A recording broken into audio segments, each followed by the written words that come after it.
Bring the museum back to life. You know, people sit out on the front porch hoping people will come by. Go forth and do good. It's insane. I have the most understanding wife in the world. I treat everybody the same thing. Oh, that's the other thing I love about Marietta. It's like a melting pot. You are listening to Marietta Stories. Each week, veteran podcaster Bill Nowicki brings you the heartwarming, interesting, and fun stories from the people that make the community of Marietta, Georgia, a place to call home. Here's your host, Bill Nowicki.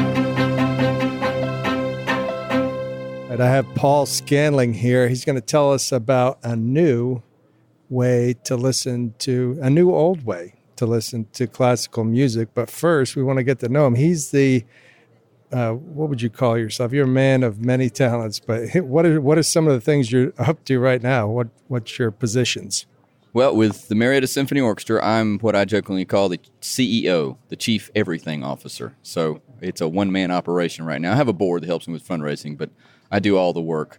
I also am the music director for the Atlanta Concert Band, a nice little community band, been around for over 50 years. Heard you guys in July 4th, right? Right. Played up here on the square, been doing that 4 or 5 years now. So also play at the Marietta National Cemetery on Memorial Day. So a couple of chances to play here in Marietta. I am an adjunct instructor at Oglethorpe University, where I run the band program. I teach private lessons, write arrangements, judge marching band, just a little bit of everything. Just lots of pieces to the puzzle of my career that I'm putting together. I would be tired if I were you, but you look like you're refreshed. You have a cup of coffee. But let's talk a little bit about your background and upbringing. Were you brought up here in Marietta? No, I am a native of Columbus, Georgia, born and raised there.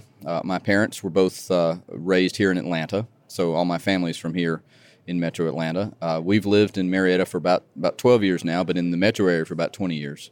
My wife and I live here in Marietta and our 2 children. Went to college at Florida State University. Got a master's degree at Georgia State University. Florida State's where I met my wife. And been playing a little bit of everything. I started playing piano when I was about 5. As soon as I could sit on the bench and reach keys, my parents had me in lessons. I heard somebody play the flute in church when I was about 6 or 7, and my parents got me lessons. I've been playing flute ever since. High school, I branched out to playing the saxophone and a little bit of clarinet, and I've gigged that around town a little bit over the last 20 years or so. Not very much, but every now and then. Really enjoy getting a chance to play. But most of what I do right now is conduct. I wave a stick. So I help people get contract musicians. I put together small groups. I also work sometimes with a contemporary chamber ensemble called Chamber Cartel. We play contemporary music, brand new music for sometimes very odd combinations of instruments. Most of the music is brand new, world premieres. And this group has played all over the metro area, and we're hoping to get that group up here into Marietta soon, too. Wow, that was a lot of factual information. I hope people got all that. But let's go back to your first time. Like you said, you started banging on the keyboard and stuff. Like when I learned music, there's a period of time where it's not easy. They teach you the language of music and how to read music. And as a young kid, I wasn't that interested in that, and I got through it. But what was that like for you? Were you just so excited to play new songs that you just kept going, or what? Well, my mom tells the story that I had an ear, and even before I was 5, I could sit down on the piano and I could hear a jingle on the TV and pick it out on the keys on the piano. And I kept doing that. Even when I started playing instruments, I would have the music that I was supposed to learn, the lessons that I was supposed to do. But then I would take the flute or the saxophone or whatever and just start goofing off. And I would hear somebody play something, I'd play it back to them. And that ability to hear is one of those you really look for when they're young. You say that's a kid that has that innate ability to pick up music. What about the kid that doesn't, but the parents tell them to go in? Do you take them aside and say, hey, let's save all of us pain and money and all that and stop? No. Be honest. Sometimes as a teacher, especially you want to. But yeah, everybody can learn something from learning music, even if it's just turning them on to different styles of music and making sure that they understand music's important role in our culture and in just being a well-rounded human being. Everybody can get something out of it. There are lots of people I don't want to hear sing, and sometimes somebody needs to pull them aside and say, maybe you should be one of those patrons who donates money rather than sings in the choir or whatever. It's just everybody has a role in it, and that is a difficult decision, especially for a young kid to say, okay, you're 7 and you just ain't got it. But how have you gotten any kind of feedback like years later when you started somebody on their musical journey and they've kind of run with it and they've sent you something back, or do you ever get that rewarding part of the job? Oh, sure. Yeah. As a teacher, somebody who's taught privately, I've taught in public schools as well. You run into students that maybe, 10, 15, 20 years down the line, they aren't necessarily making a living in music, but they understand what they learned in doing it and they appreciate it. Maybe they're still playing on the side, playing in a community band, things like that. I do have a couple of former students that are music teachers themselves. I haven't had any, superstar students, but have had some that have gone on to do similar things to what I'm doing. They're teaching and then they're playing a little bit and organizing things and just, having a good time. Well, I know I'm an engineer too, and I know a lot of engineers that had music training when they were young, and I learned a lot from reading the music, playing in a band, playing in an orchestra, because you have to, it's not just about you, it's about how you fit in and how you listen, how we got feedback. I mean, all those things make up music training. That music training is something I don't think you can really get anywhere else. Everybody talks about in sports being part of a team. But if you're playing football, there are only 11 guys out on the field, and everybody else is standing on the sideline. But if it's the band or a chorus or an orchestra, everybody's got to play their part well and do their part well. We always tell the band, you're only as strong as your weakest link. So everybody's got to be able to do it. And like you said, it's that listening to each other, that understanding your relationship to what everybody else is doing and how it interacts. And that really kind of opens up kids' ears to, okay, I'm no longer just focused on myself. I've got to pay attention to be part of this group so that we can be successful. I also use that when I was managing folks on large projects, believe it or not, because you have to, like you said, it's not just your part, it's how it fits in with the rest. So you could be the best trumpet player and it's not going to help you on a certain piece. But, that sound that emanates from the orchestra has to sound good together. Sounding good separately, it's not a sum of its parts necessarily. You have to listen too as part of that. I'm droning on at this point. Absolutely, yeah. Absolutely, I'm droning on. That's terrible. Making sure that everybody understands their role and, like you said, you can be a great trumpet player, but if the trumpet player sitting next to you sounds awful, the group's not going to sound very good, and it doesn't matter how well you play. Everybody's got to pull their weight. That's what I love about music.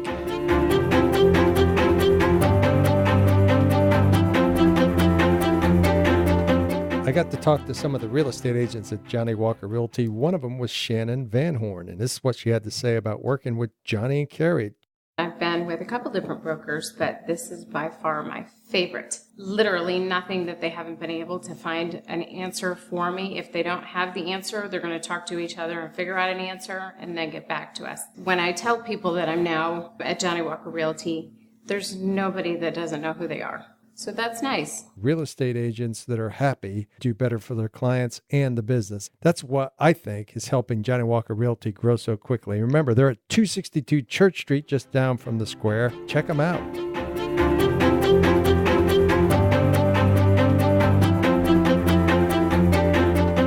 So what do you have going on right now or upcoming out of those 7 jobs that you mentioned earlier? Well, it's funny. I was just telling my wife, I've got some recording sessions coming up next weekend with Chamber Cartel.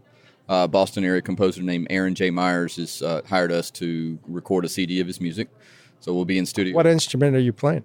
I'm conducting on that one. It's all brand new music. He's putting together like a sampler CD. The following weekend on October 22nd, the Atlanta Concert Band has a concert on that Sunday evening. The weekend after that, on October 28th, right here at the Theater in the Square, is the inaugural performance for the Marietta Symphony Orchestra. The Thursday after that, I have a concert at Oglethorpe with my group at Oglethorpe. And then the weekend of the 11th and the 12th, we have Chamber Cartel has another concert and another recording session. And after that, I think I'm going to sleep for about a week. And you're also doing Sundays at the church. Yes, absolutely. We're there every Sunday at church singing in the choir. That's kind of a release for me because I can just kind of sit in the back and sing my part and not have to worry about running rehearsal and organizing music. And it's kind of a chance to just sit back and let somebody else drive. Do you ever feel like jumping up and taking over? Not on Sunday mornings. No. I've sung in church choirs for 20 years, but that does not qualify me to stand in front of one. I am very happy to let somebody else do that, somebody that knows what they're doing. You know, when I sang in the choir there was always that one singer that sang too loud and just a little off key. And when you're trained to hear things like that, it just drove me bonkers. Oh, yeah, absolutely. Yeah. There are times I might get up and let's not name names. No, not going to name any names. But yeah, there's some times you're, as the trained musician in the room, you're like, ooh. So yeah. Let me move over here where maybe I can hear that person a little less. So tell me about when we talked the other day on Tuesday, you talked about how music or how the orchestra is going to be heard in the venue and stuff like that. So give folks a background on that. I think classical music has a presentation problem. When you go hear pretty much any other style of music, you're not expected to show up, dressed up, sit quietly. There's not the etiquette involved in rock music and jazz and any of that. It's all a lot more loose, a lot more, and I think that etiquette for classical music turns a lot of people off. And that most of that etiquette is 100 years old, 120 years old. It's if you go back 200 years, people expected you to talk during the concert. There was talking from the stage. Anytime you go hear jazz, you go hear live jazz, the guy before they play, he says, "Welcome, thank you for being here. We're glad you're here. Here's what we're going to play. Hope you enjoy it." But if most major symphony orchestras, you go, there's a recording that says, "Welcome, please turn your cell phones off," and that's the last word you hear all evening. There's just music, and that's it. You read the program notes if you want to know what's going on, but they play the music for you. And I think for a lot of people, because they experience music in so many other ways, that is puzzling to them. They may like Beethoven, but they want somebody to give them a 30-second, here's what you listen for, here's why this piece was written, something, anything. If you go back to tell the story. Yeah, music tells a story, and it may not be a story necessarily in words. It's a musical journey most of the time, but there is a way to listen to it that you can get that out of it. And so you go back 200 years, and there were what was called salons. People would gather in somebody's home. People would gather in a large gathering space, and they would play music. But it wasn't what we think of as classical music concerts. It wasn't formal. They would talk between pieces. They would applaud between numbers. In between the movements of a symphony, nowadays you're not supposed to applaud, but 100 years ago, 150 years ago, it was perfectly acceptable. You might even applaud in the middle of a piece, much like you do at a jazz venue. Guy gets through with a solo, you applaud his solo. So you hear a really nice solo in the middle of a classical music piece, it wasn't unusual to applaud then. And if you pay attention to the orchestra, many times they'll shuffle their feet a little bit. That's kind of their quiet applause. They're saying to that musician, "That was well played, good for you." And it to me, I've always thought, well, why wouldn't you show that appreciation? That's an opportunity for you to say, "Hey, I really enjoyed that. Thank you for playing." That feedback from the stage is I think, so important. I do that a lot with the community band, with the Atlanta Concert Band. I'll introduce each piece. It's 30 seconds to a minute. I'm not up there giving a doctoral dissertation about this piece we're about to play, but here's what we're going to play. Here's maybe why I chose it. Here's something you should listen for. Maybe so-and-so is going to have this great solo in the middle of it. You should listen for that sort of thing. And over the almost 10 years that I've done that, the overwhelming feedback I've gotten from the audience is, do more of that. We want that. We enjoy that. It helps us to appreciate what you're doing rather than just, okay, they came in, they played for an hour and a half, and thank you very much and goodbye. It's an opportunity to connect with the audience in a way that I think most classical music concerts miss. Well, tell me about the Marietta Theater in the Square, Marietta here. You're going to have your first concert. Give me one of the stories behind one of the pieces you're going to do. I'm going to put you on the spot. Okay, put me on the spot. So we're going to open with a five-movement suite called Dance Card by a composer named Jennifer Higdon. And if you go to Atlanta Symphony concerts, you know the name Jennifer Higdon. She's written a lot of pieces for them that they've debuted. Woman composer, a little unusual. Not a lot of women composers still living. Most orchestras don't play music by living composers or don't play much by living composers. She wrote this a five-movement suite called Dance Card, and each movement is a portion of her life. She talks about filling out her dance card, filling out her life with these different moments. And some of them are music that you would think of as a piece you could dance to. They're syncopated, they're rhythmic, but some of them are not. So it's kind of the ebbs and flows of her particular life. So it tells that kind of story. So what I would do during the concert is, here's the first piece. This is kind of what it's about. So just something to listen for. And then the second movement and the third movement and so on and so on. That's so cool. And I guess you're working with Raul Thomas. I'm trying to get on the show, but he's busy trying to help the folks in Puerto Rico, and he's doing a heck of a job with it. But he has a musical background too, doesn't he? Or no, is a chef. Yeah, chef. He has a background in chef, yeah. But how did you get hooked up with him? Well, when I came up with the idea, look, we're going to do the Marietta Symphony Orchestra, my first thought was I need to be as close to the square as possible. And while the Strand is great, their stage is tiny. The stage on the theater in the square is a bigger stage because the Strand is a former movie house. It's a smaller stage. So that would seriously limit the number of musicians, just physically get them on the stage. And while the stage at Theater and Square is not huge, we're not going to have a full 70, 80-piece orchestra. It's large enough that we can get enough musicians on stage to make it work. He was very nice, very open, very receptive. When I called him, I said, here's what I'm interested in doing. What do you think? He said immediately, that's a great idea. How can I help? And he's been very helpful in every step of the process here. It's a good facility, and I think it's a good facility for us to start in, especially with this idea of we're going to engage our audience during the concert by talking to them, by asking them questions and getting their feedback. It's an intimate little venue. Most major symphony orchestras you go play in a 2,000-seat concert hall, there's nothing intimate about the third balcony at the Woodruff Arts Center.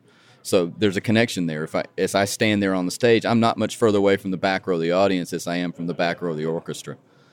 And so you can look them in the eye, you can shake their hand as you're leaving, that sort of thing. We will have our people in the lobby before and after the concert, engaging people.